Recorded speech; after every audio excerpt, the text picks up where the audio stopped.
L'homme, il est ingrat. Quand je dis l'homme, je parle de la nature humaine. L'être humain en général, est ingrat. Tu vas te battre pour l'homme, c'est le même homme qui va t'enfoncer demain. Tu vas te battre pour donner du pain à un homme, c'est le même homme qui dira qu'est-ce qu'il a fait dans ma vie. Voilà pourquoi quand tu fais du bien, tu le fais par rapport à... Ah, j'aime ta foi. Tu le fais par rapport à Jésus. Oh, je te choque ce matin. Je ne te fais pas du bien parce que je t'aime d'abord. Je te fais du bien parce que j'aime Jésus. C'est à cause de Jésus que je te fais du bien. Est-ce que quelqu'un m'entend bien? Ainsi, même si tu es ingrat, ton ingratitude ne compte pas chez moi parce que je regarde le cœur de Jésus. Est-ce que quelqu'un m'a bien entendu? C'est lui qui m'envoie te faire du bien. Donc quand je te fais du bien, même si tu me critiques, je rentre auprès de Jésus et je reçois ma récompense. À chaque fois que tu regardes le cœur de Dieu, tu prends le cœur des hommes, tu mets à tes pieds. Celui qui marche dans sa destinée en plaçant les cœurs de l'homme devant sa face, il est parti pour des grands dégâts. Tu auras du mal à saisir ton ciel. Jésus, focalise-toi vers le ciel. Le verset 7 dit, celui qui vaincra, tu dois vaincre. Tu as reçu Jésus, on dit Amen. Tu as reçu le sceau de l'éternité, on dit Amen. Mais tu dois entrer. C'est l'image des 10 vierges. Les 10 vierges n'étaient pas encore entrées avec l'époux, mais elles étaient...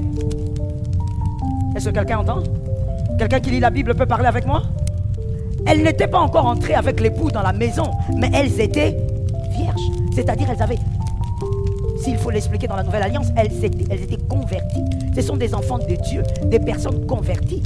Elles ont donné leur vie à Jésus. Elles étaient vierges. Elles avaient leur lampe. Mais quand l'époux est arrivé, il y avait d'autres qui n'avaient pas l'huile. Dis à celui qui est à côté de toi, il faut garder l'huile. Non, je n'ai pas entendu que quelqu'un dise il faut garder l'huile. Alors s'il faut réfléchir par rapport à ce qu'on vient de dire tout à l'heure, plaire à Jésus, ces femmes, ces 5 vierges sages, ont gardé l'huile. Pourquoi? Les lecteurs de la Bible le savent. Elles ont gardé l'huile parce qu'elles se disaient, l'époux peut venir à n'importe quel moment.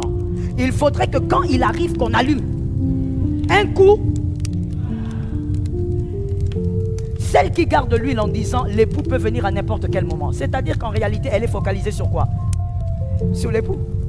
Elle n'est pas focalisée sur les autres, elles ne sont pas focalisées sur les passants, sur le travail et autres. Non, on travaille, mais... Très bon. On étudie, mais... On cherche l'argent, mais... Que l'argent ne te distrait pas, garde l'huile. L'époux est très bientôt arrivé. Tu cherches à avoir beaucoup de diplômes, j'aime ça. Va jusqu'au doctorat, mais... Les regards sur Jésus. Est-ce que quelqu'un m'entend? Je vais l'expliquer de manière simple pour un autre avant de passer. Que tes mains soient en train de travailler, que tes yeux soient sûrs.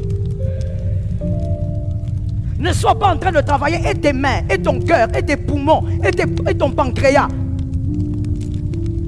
Tu vas rater le ciel. Le monde a trop de pression. Le monde accorde la soif, une soif diabolique. Une soif acharnée que tu trouves encore, cherche encore, gagne encore. C'est ça le monde. Tu dois travailler, mais avec le regard sur Jésus. Tu veux avoir des bonnes relations, c'est bien, mais le regard.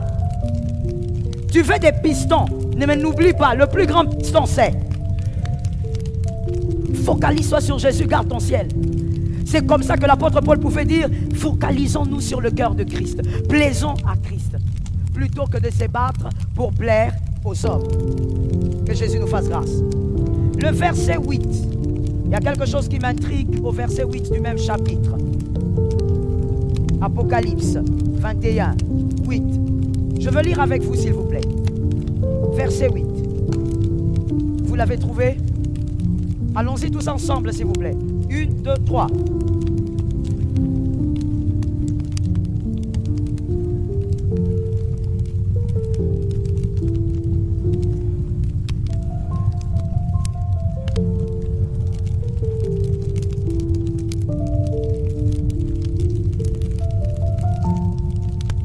Ils seront dans le temps de feu, c'est-à-dire en enfer. Mais on a parlé de combien de personnes, ou bien combien de catégories de personnes on a parlé? Vous pouvez les compter rapidement? 8, 7, 8. On a commencé par qui? Après les lâches. y a quelque chose de très bizarre dans ce verset. Je l'ai trouvé très bizarre. Voici, moi j'ai consulté plusieurs versions. Parole de vie dit la même chose. Les autres versions parlent de l'homme timide, qui revient au même. Mais j'ai voulu aller vers King James. Parce que des fois, la version anglaise, elle est plus proche de la version originale. King James dit aussi, but the fearful. Fearful veut dire lâche. Ou en d'autres termes, le peureux, le lâche. Mais quelque chose m'intrigue. On a placé le lâche avant et après l'incrédule seul. Oh. Donc on place le lâche avant les abominables. Pourquoi? Et si vous lisez, vous allez trouver les impudiques, n'est-ce pas? Ils sont quelque part là-bas. Mais comment on place les lâches avant tous ces hommes bizarres? Impudiques, incrédules, c'est-à-dire incrédules, ils ne croient pas en Dieu. Mais comment on peut placer le lâche avant? Le lâche, il est pire que l'incrédule. Ce matin, c'est de ça que je veux te parler pour que tu préserves ton ciel. Le lâche est pire que l'incrédule. L'incrédule, c'est qui? L'incrédule, c'est celui qui ne croit pas en Dieu. Il ne croit pas en Jésus, il ne croit pas. Il croit que Jésus est une fable, il croit que Jésus est une invention humaine. Mais il y a pire que lui. C'est le lâche. Le lâche, c'est qui? C'est celui qui a cru en Jésus. C'est celui qui, un jour, a décidé de marcher avec Jésus. Il a reçu Jésus dans sa vie. Mais en quoi il est pire que l'incrédule? Parce que lui, il a cru, mais ensuite, il s'est mis à douter. Ensuite, il s'est mis à douter. Que quelqu'un me dise le doute. Le doute est pire que l'incrédulité. Pourquoi? Celui qui n'a pas cru ne sait pas, mais celui qui doute sait. Celui qui n'a pas cru ne sait pas. Il ne croit pas en Dieu, il ne connaît pas qui est Dieu. Il n'a jamais goûté à Jésus. Il est incrédule. Mais celui qui est lâche, il connaît Jésus. Il a déjà même vu des miracles. Il a déjà vu Jésus guérir même ses enfants. Mais à un moment donné de sa vie, il doute que Jésus est avec lui. Il y a quelqu'un qui va me dire, mais nous sommes humains. Ça arrive à tout le monde de douter. Non, mon frère, ça ne peut pas arriver à quelqu'un de douter qu'il est fils de son père. Est-ce que je peux expliquer? Est-ce que je peux expliquer? Qui connaît sa maman? Mais vous riez alors que je n'ai même pas encore commencé à expliquer. Je reprends. Qui connaît ta mère biologique? D'accord. Qui a déjà vu sa maman? D'accord. Qui n'est pas sûr que c'est sa maman? Vous êtes tous sûrs que c'est votre maman? Qu'est-ce qui te prouve que c'est ta mère?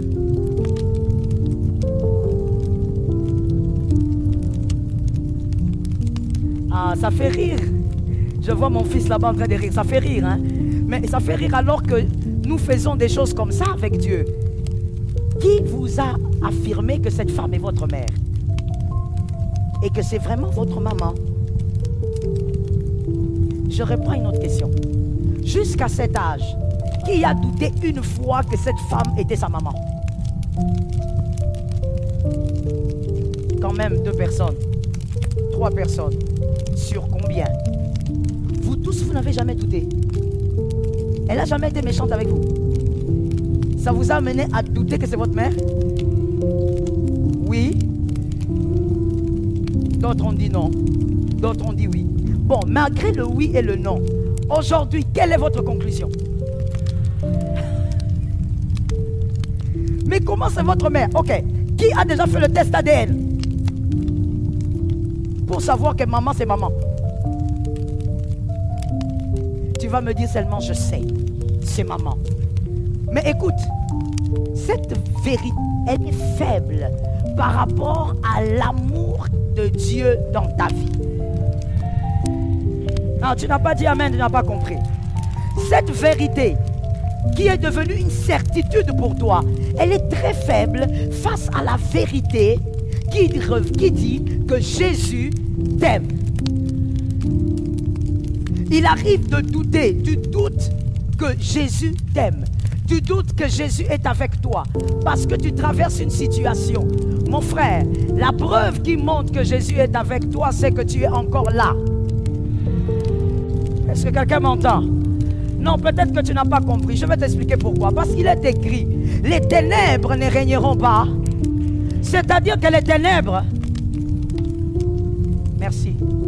C'est-à-dire que les ténèbres règnent. Quand on dit ça ne régnerait pas toujours, ça veut dire que ça a déjà commencé à régner. Donc toi, tu es au milieu des ténèbres, mais tu es vivant. Tu es au milieu des ténèbres, mais tu tiens quand même. Tu es au milieu des ténèbres, mais tu fais des enfants. Oh my God. Il y a quelqu'un qui ne comprend pas ici. Tu es au milieu des ténèbres, mais tes enfants grandissent. Même les sorciers sont étonnés de voir comment tu réussis dans les ténèbres. Tu es au milieu des ténèbres, mais tu arrives à avoir des diplômes. Ça, c'est un signe qui montre que l'Éternel est avec toi. Je dis, le lâche est plus dangereux que l'incrédule. Voilà pourquoi la Bible dit, celui qui a goûté à la grâce et qui rentre en arrière, celui-là n'est pas pardonnable. Il n'y a pas de pardon pour lui, parce que tu as goûté à la grâce. Toi, tu connais qui est Jésus. Tu as vu Jésus sauver plusieurs fois. Mais à un moment de ta vie, à cause des circonstances, tu commences à douter. Est-ce que Jésus est avec moi? Tu arrives même dans ta chambre et tu dis, je crois que Dieu ne m'aime pas. Mon frère, calme-toi. Dieu ne t'aime pas. Est-ce que tu as oublié le parcours? Rentre un peu en arrière. Revois le parcours. Je veux te dire une chose. Lorsque quelqu'un évolue dans la vie, les personnes qui sont surprises par son évolution, ce sont ses adversaires et non ses amis. Can I explain it? Les personnes qui sont étonnées que tu sois vivant, ce ne sont pas tes amis, ce sont tes adversaires. Et là, je parle même des adversaires spirituels, c'est-à-dire les démons, les sorciers. Ils sont étonnés. Pourquoi? Parce que l'adversaire travaille pour que tu n'évolues pas. Il sait quel type de piège il a eu à mettre pour que tu n'arrives pas en août. Il connaît quel type de dégâts il a créé autour de tes relations pour que tu ne réussisses pas. Mais quand tu réussis, il est dépassé, il est étonné parce qu'il connaît les pièges. Je dis à une âme, Jésus a toujours été avec toi. Même tes adversaires le savent. Est-ce que quelqu'un m'entend? Écoutez David, supportez-moi. Il est possible que je prêche tous les jours et que je ne rate pas de parler de David. David dit, quand je marche dans la vallée, je sais. Ensuite, ta houlette et ton bâton. Ensuite, devant qui? C'est devant toi que la table sera dressée. Tu dresses une table. Mais alors, répétons ça bien alors. Comprenons ça bien. Il est écrit que la table sera dressée où? C'est devant toi. Devant toi, c'est Dieu qui dresse. Parce que Dieu est focalisé sur toi. La vérité, mon frère, dans ton parcours, même quand tu as douté de Dieu, Dieu n'était pas focalisé sur tes adversaires. C'est sur toi qu'il est focalisé. Il veille sur toi, il veille sur ta vie, il veille sur ta santé. J'aime ton amen, ça tombe sur toi. Il n'a pas le temps à perdre avec les sorciers des familles, les ancêtres, les esprits ancestrales. Il n'a rien à faire avec. C'est sur toi qu'il veille. Il dresse une table devant toi. Donc c'est devant toi qu'il va dresser. C'est toi qui auras le shalom. Mais ça sera en face de qui? Où sont les amis? Jusque-là, David n'a pas parlé des amis. Parce que quand tu réussis, ce ne sont pas les amis qui réalisent l'impact de ta réussite. Devant tes adversaires. Pourquoi? Je vais vous dire quelque chose qui va peut-être vous étonner ou vous choquer. Devant mes adversaires, ils dressent devant moi une table. Devant. La table, c'est avant la vallée, pendant ou après. Je répète. Quelqu'un doit suivre. Ils dressent devant moi une table. La table, c'est pendant, après ou avant. Après la vallée. Je sors de la vallée, il y a une table. C'est-à-dire, j'ai vaincu. J'ai vaincu l'épreuve. Il y a une table. Et puis, c'est devant qui? C'est devant moi, en face de... Donc, mes adversaires étaient où? Dis mieux. Les adversaires ont toujours été là. Donc, depuis que j'ai commencé, l'Éternel est mon berger. Ils sont là. Il me fait reposer. Il me conduit. Est-ce que quelqu'un voit sa vie? Quand tu sais voir ta vie, tu vas voir la grandeur du ciel. Il me fait reposer. Ils sont là. Quand je... Ils sont où? Ils sont dans la vallée. Oh my God. Ils sont dans la vallée. Dans la vallée, les adversaires sont là. Dans la vallée, les adversaires rendent encore la vallée ténébreuse. Mais malgré tout ce qu'ils font, qu'est-ce que je fais dans la vallée? Qu'est-ce que je fais dans la vallée? Qu'est-ce que je fais dans la vallée? Ils sont 20 mes jeux. Ils sont 10 mes jeux. Ils sont 40 mes jeux. Je marche malgré les adversaires. Je suis en train de marcher. C'est-à-dire, oh my God, ne doute pas de Dieu. Jésus a envie de te dire ce matin, même si c'est obscur, même si les adversaires sont là, tu vas marcher, tu vas sortir. Tu vas manger devant les adversaires. Tu as peur de quoi? Ne doute jamais de Dieu quoi qu'il arrive. Oh mon Dieu, je dis, voilà pourquoi Dieu, dans ta vie, il accumule les épreuves. Les épreuves, c'est pour t'apprendre à ne pas douter. Après avoir vécu des moments obscurs, Dieu intervient, tu te rends compte que c'est Dieu qui a toujours été là. Et qu'est-ce qui se passe dans ton crédit confiance? Ça monte. Tu augmentes ta confiance en Dieu. La confiance en Dieu ne vient pas quand tu es en fête.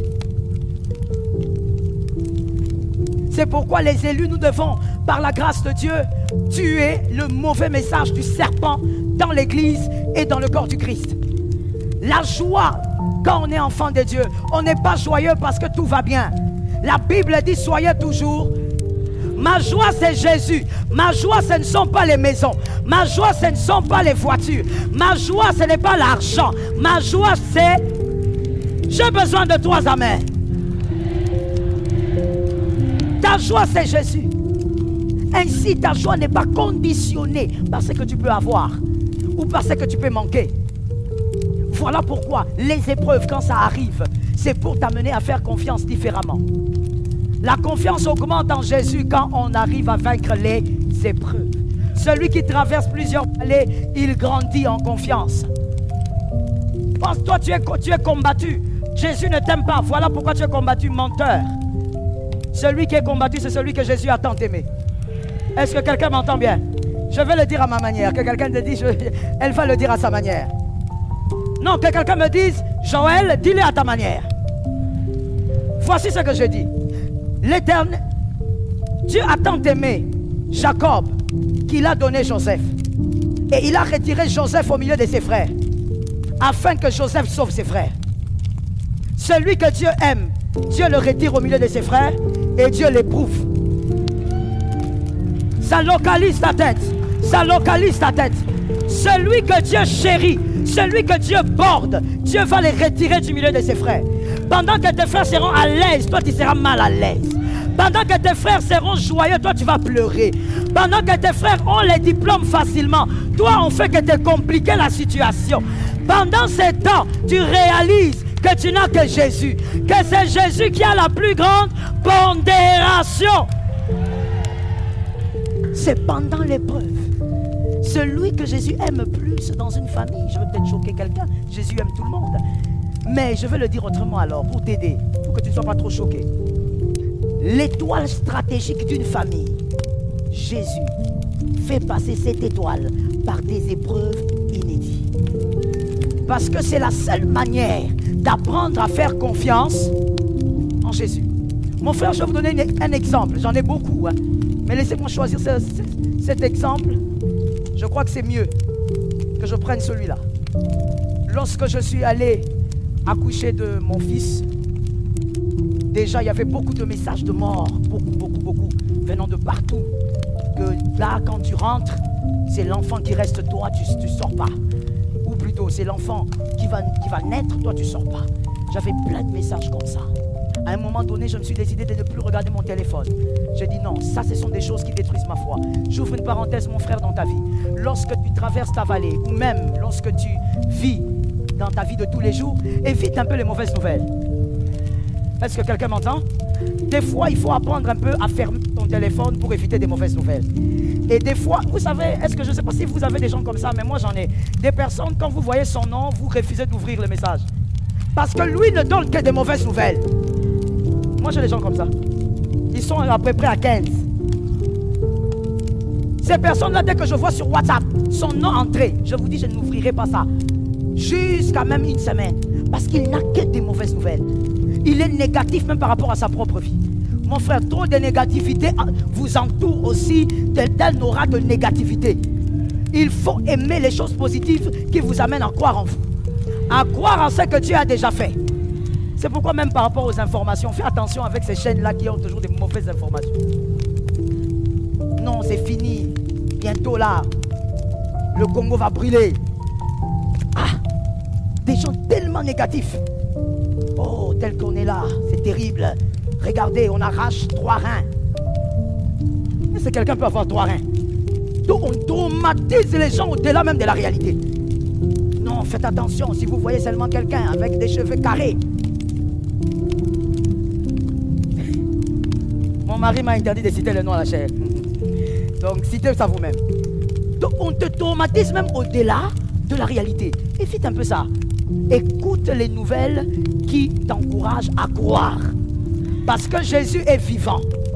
Et moi je crois aussi que le Dieu du Congo, il est réel. Quelque chose finira par arriver. J'aime ton amen. Je suis allé donc accoucher de mon fils. Arrivé dans la salle d'accouchement, je regarde la dame qui a suivi ma grossesse tout au long. Et c'est la même qui a suivi la grossesse de la seconde. Je vois un médaillon très bizarre. Je regarde le médaillon. Et là tout de suite, le diable chuchote. C'est fini. Tu es venu te livrer. Non seulement tu as des messages de mort, mais regarde qui va s'occuper de ton accouchement. Tu as vu ça? Tu es fini.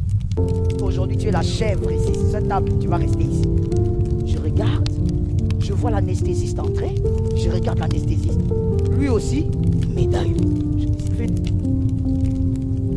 Qu'est-ce qui m'a envoyé de venir ici? Qu'est-ce qui se passe ici? Je vois un autre monsieur qui vient là pour essayer... Ah, Madame Yass, vous nous faites souffrir, hein? Il vient là pour essayer de me garder éveillé. Il me raconte n'importe quoi. Il est en train de me raconter des choses qui me font même dormir. Lui aussi court mes médaillons. Il y a d'autres gens qui n'aiment pas leur vie, hein? Je regarde et dis, ah, mais je suis entouré des francs-maçons ici. Mais comment je vais m'en sortir? À un moment donné, je ferme les yeux.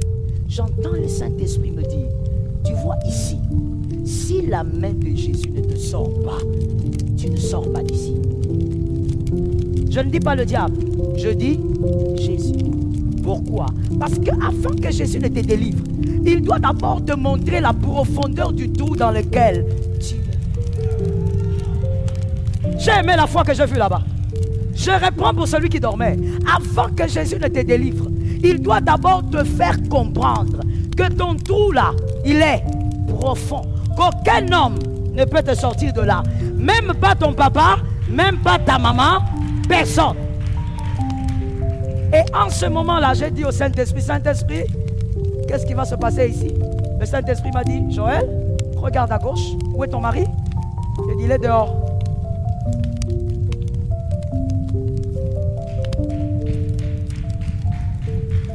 Il me dit, où est ton papa? Celui qui t'a toujours aimé, qui suivait tout ce dont tu avais besoin, même les détails. Qui ne t'a jamais laissé aller à l'école à pied. Il est où? J'ai dit, mon papa, il est à des kilomètres. Où est ta maman? Ma maman est dans la tombe. Où sont tes frères? Vous êtes 12. Ils sont où? Ils ne sont pas là. Tu es ici avec qui? Je suis seul. Je suis seul. Le Saint-Esprit, pendant que moi j'avais les yeux fermés, eux ne le savaient pas, mais j'étais en train de discuter avec le Saint-Esprit. Je lui ai dit, Saint-Esprit, je suis seul. Il dit, est-ce que tu reconnais que tu es seul? Je suis seul. Est-ce que tu as besoin de moi? Je lui ai dit, maintenant, il faut que tu fasses quelque chose. Maintenant, il faut qu'on sache que celui que moi je prie à genoux là, il est vivant et il est réel. Et c'est là que j'ai reçu la promesse sur le lit, mon frère. Avec ce monsieur-là qui me racontait des histoires sur Mobutu, dont je ne me souviens même pas.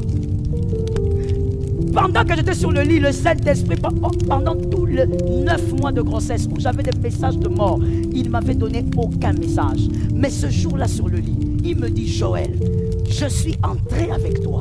Je sortirai avec toi. Et il me dit, ce n'est pas pour toi que je le fais. Le Saint-Esprit est terrible, hein? Mon frère, fais attention avec le Saint-Esprit. Le Saint-Esprit, il me dit, c'est pas pour toi. Je le fais afin que les hommes sachent que même si le vent se lève, Je suis celui qui apaise le vent. Mon frère, je suis sorti de cette salle-là avec mon bébé. Arrivé là-bas, on vient encore. La maman, la façon vient encore. Maman Joël, est-ce que vous avez des problèmes cardiaques dans votre famille? J'ai dit non, et ça ne me concerne pas. Est-ce que dans ta belle famille, il y a des problèmes cardiaques? Non, et ça ne me concerne pas. Amenez-moi mon bébé. Pour l'instant, il faut d'abord garder les bébés. J'ai dit, vous allez m'amener cet enfant-là. Non, on a constaté, il n'y a pas de constat. Vous allez m'amener le bébé. Le Dieu qui m'a dit que je sortirai, c'est le Dieu qui va sortir l'enfant en bonne santé. Je prophétise au nom de Jésus. Le Dieu qui t'a soutenu te soutiendra encore. Le Dieu qui a été avec toi sera avec toi encore. Oh, assieds-toi que je te parle, que je finisse. Mon frère, 3 minutes après, il m'amène mon bébé. Je fais téter le bébé refoule le tout partout. Les oreilles, les nez partout. On me dit, maman, vous ne comprenez pas, vous êtes têtu. On vous dit que votre enfant a un problème, il faut d'abord que le pédiatre me dit, calmez-vous. Laissez-moi d'abord avec l'enfant là. Mon frère, c'est que tu as entendu de Dieu, que personne ne vienne mettre des épices. Je répète ça, tu vas dire ça à un voisin. C'est que tu as entendu de Dieu, que personne ne mette les épices dedans. C'est que Dieu a dit reste comme ça. Oh non, tu vois, Dieu t'avait dit, mais il faut toujours essayer. On ne va pas mettre d'épices dedans. C'est que Dieu a dit va se faire comme Dieu l'a dit. Quand Dieu a parlé, il n'était pas ivre. Dieu ne souffre pas d'ivresse. Dieu ne souffre pas d'ivresse. Dieu n'est pas alcoolique. C'est que Dieu a dit, c'est fait exactement avec les points et les virgules. J'ai pris mon bébé. Le bébé a continué à tout refouler. Je prenais une légette, j'essuyais, j'ai commencé à parler en langue. Je parle en langue et j'ai déclaré en langue, toi tu es en bonne santé. Toi tu es un prince. Tu es né comme un prince. Tu grandiras comme un prince. Ce n'est pas ici qu'on va dire que tu as un problème de cœur. J'ai commencé à parler en langue. Après un moment, l'enfant a commencé à boire normalement.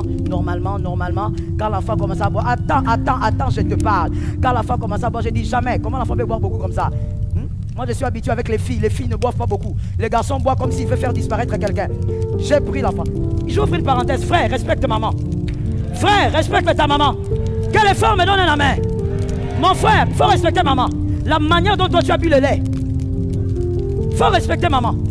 J'ai pris l'enfant. L'infirmière est venue, j'ai dit, prenez un peu l'enfant que je me repose. Il commence à beaucoup boire. On commence à, il a bien bu, sans problème. Est-ce qu'il a avalé? Je regarde la maman, la façon. J'ai dit, maman, allez un peu avec le bébé là, je dois me reposer. Elle dit, ok, j'en profite alors pour l'amener à la pédiatrie. Il amène l'enfant et quand elle revient, elle dit, qu'est-ce que tu as fait? Cet enfant est totalement normal. Le Dieu de la vallée, c'est le Dieu qui te sort de la vallée. Il dresse devant toi une table en face. Est-ce que quelqu'un m'entend bien? Je suis certaine que dans le monde diabolique, quand je suis sorti de la maternité, ils ont dit, est-ce que Joël est sorti?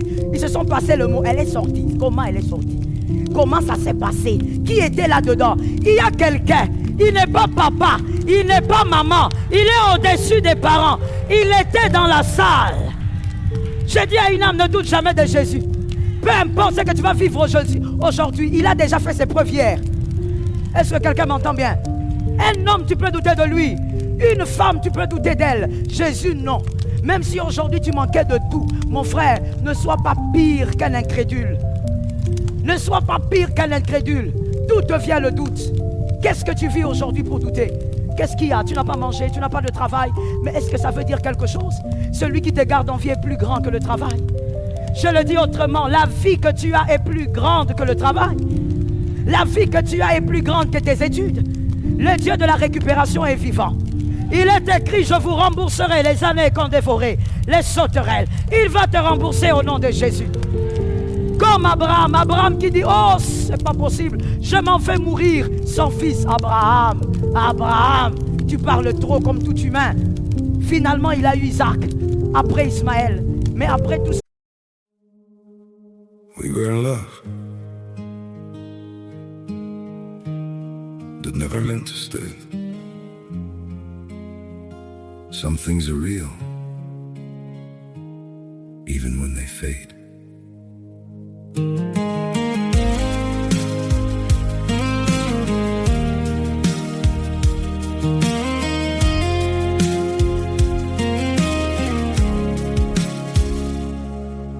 used to think if we kept holding on, we could bend the truth somehow. But love can't fight what's pulling us apart, and it's breaking us down now.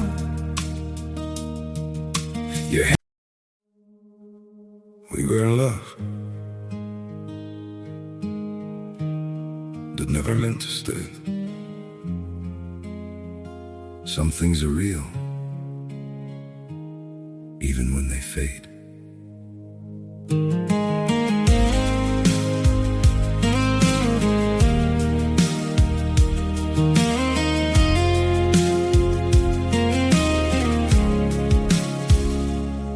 I used to think if we kept holding on, we could bend the truth somehow.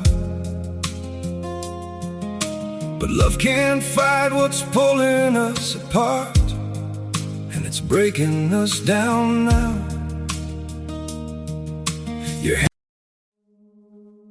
We were in love that never meant to stay. Some things are real, even when they fade.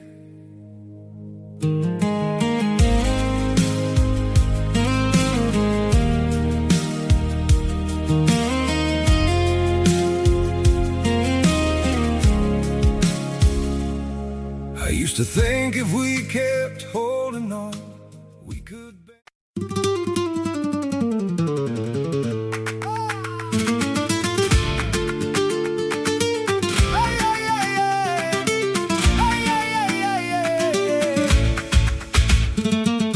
Cruza la puerta y se me va el pulso al suelo, qué barbaridad. Traes en el pelo olor a sal y en mis zapatos quedó tu andar. Yo te vi entrar tan natural, con esa risa de vidrio y pan, y en un rincón de la ciudad se me hizo tarde para escapar. Ay, dime dónde vas, si ya me tienes mal. La luna en el cristal y tú sin mirar atrás. Tacón en la puerta y ya no me suelto. Tacón en la puerta, me llamas de vuelta. Tacón en la puerta, me rompes el viento. Tacón en la puerta y yo me quedo aquí dentro. Tu chaqueta sobre el sofá, mi corazón sin dirección, la taza fría, la tele en paz, pero en mi pecho hay revolución. Dice que no es para tanto amor, pero me tiembla la voz. Cuando te acercas pierdo el control y se me enciende la habitación. Ay, dime dónde vas, si ya me tienes mal. La luna en el cristal y tú sin mirar atrás. Tacón en la puerta y ya no me suelto. Tacón en la puerta, me llamas de vuelta. Tacón en la puerta, me rompes el viento. Tacón en la puerta y yo me quedo aquí dentro. Si te vas no tienes la luz, déjame el eco de tu cruz, que en cada paso vuelves tú y en cada duda digo tú.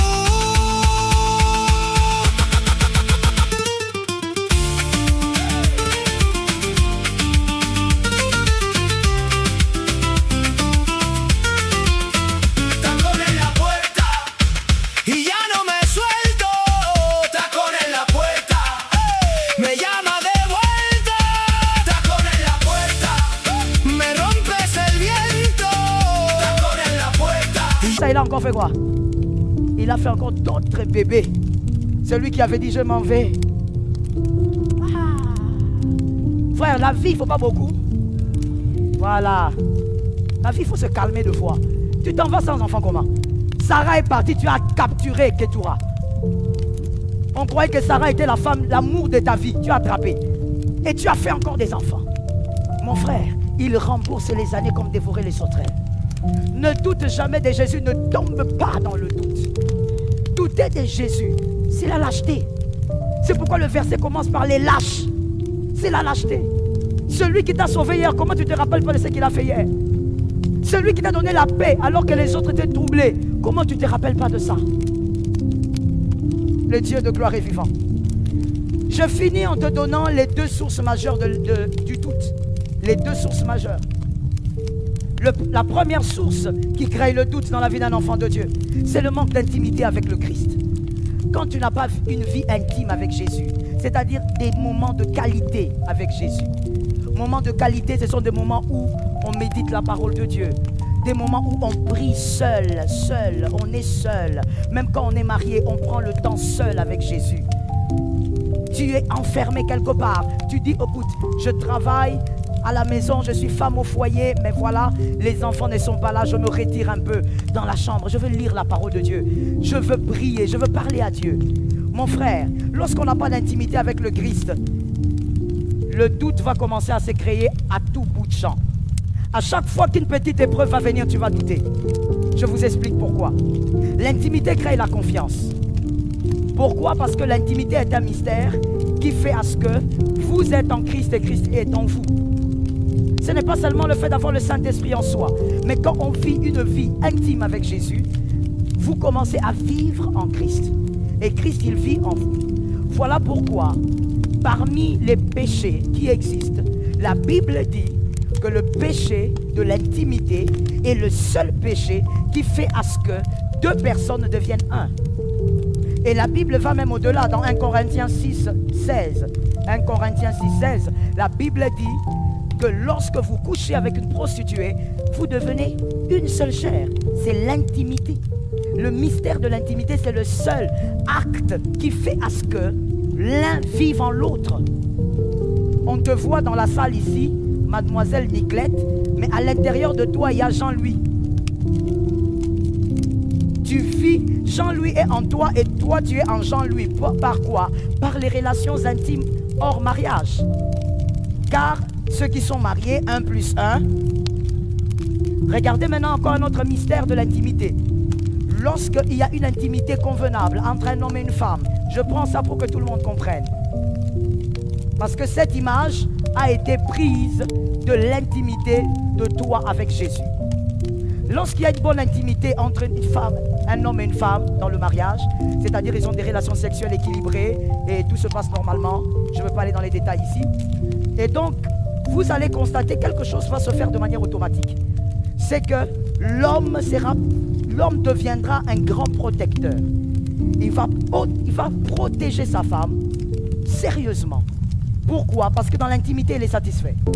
Et la femme, c'est de manière automatique qu'elle va devenir une très bonne, on va dire ça comment? On va dire, elle va devenir serviable.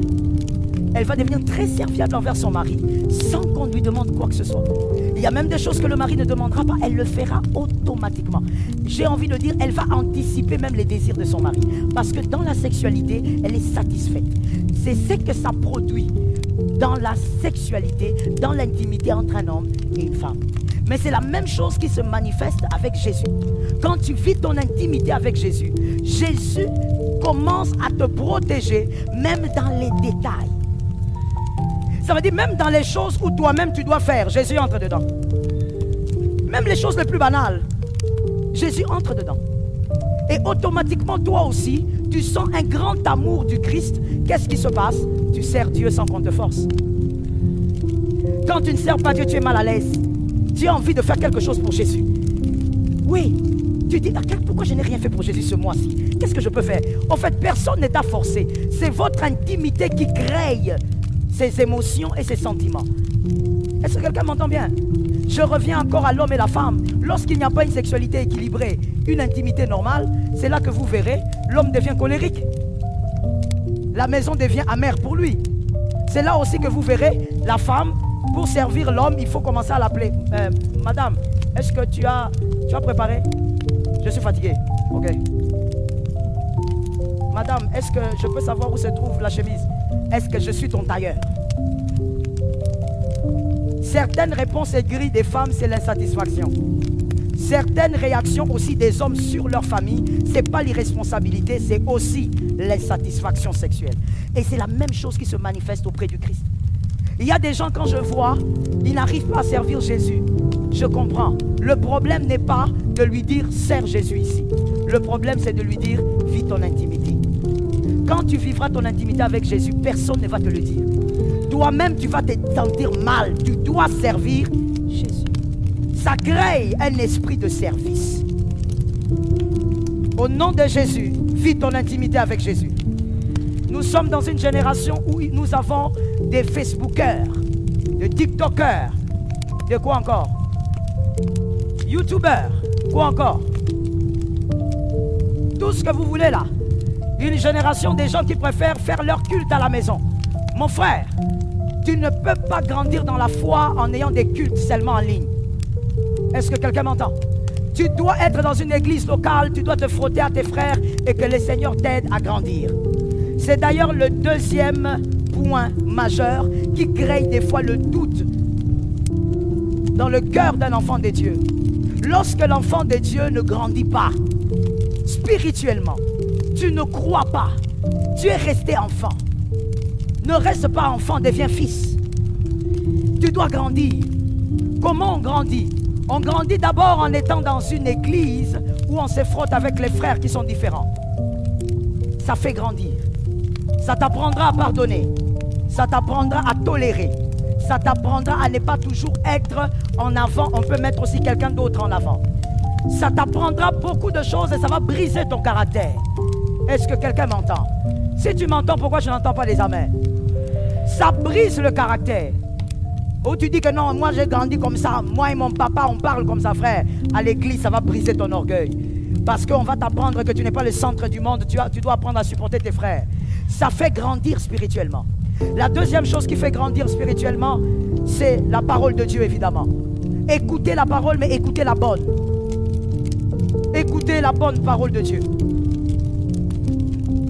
Même quand vous écoutez sur les réseaux, choisissez des messages qui vous font grandir.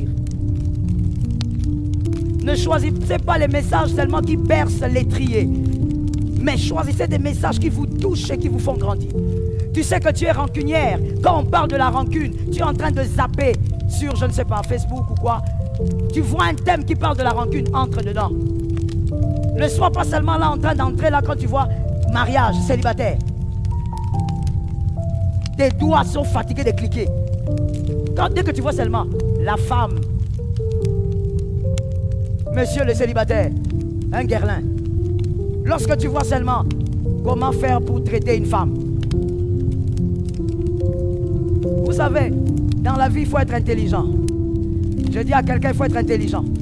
Même si on te donne des astuces, mon frère, en ce qui concerne le mariage, la femme que tu vas épouser, elle est unique, elle ne ressemble pas forcément à ce qu'on te présente. Alors cherche les messages qui te font grandir. Des prédications qui parlent de tes défauts que tu connais. On a l'habitude de te dire que tu es colérique. Quand tu vois un message sur la colère, clique. Commence à écouter. Je sais que le diable va te dire enlève, enlève, enlève, enlève. Mais que ton cœur supporte ce que tu vas entendre. Tu dois grandir spirituellement. Lorsqu'on ne grandit pas, on arrive à douter de Dieu facilement. La troisième chose qui fait grandir, ce sont les épreuves. Comme je l'ai dit, plus Dieu t'éprouve, Dieu veut te faire grandir. Alors ne rate pas ta croissance. Vis ta maturation. N'échappe pas à cela. Et tu verras que le doute va quitter ton cœur. Même si tu manques de tout, tu ne douteras pas de Dieu. Tu ne douteras pas de la présence de Dieu. Même si tu arrives de pleurer avec des chaudes larmes, mais tu ne douteras jamais de l'amour de Dieu dans ta vie.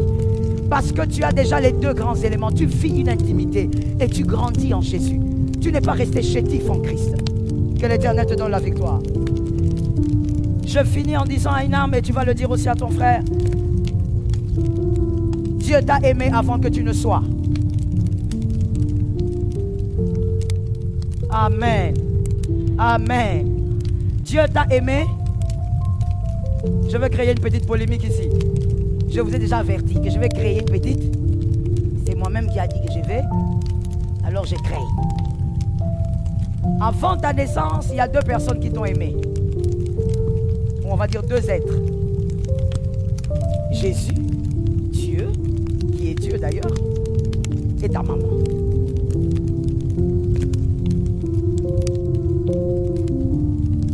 J'avais déjà averti. Je vois comment les hommes me regardent. Bishop, j'avais déjà averti la polémique. Il y a quelqu'un qui dit, oh, le papa aussi. Le papa aussi, il aime l'enfant même s'il ne voit pas. Le papa aussi, vous pensez? C'est aux hommes de répondre. Les hommes ont dit oui ici. Les hommes.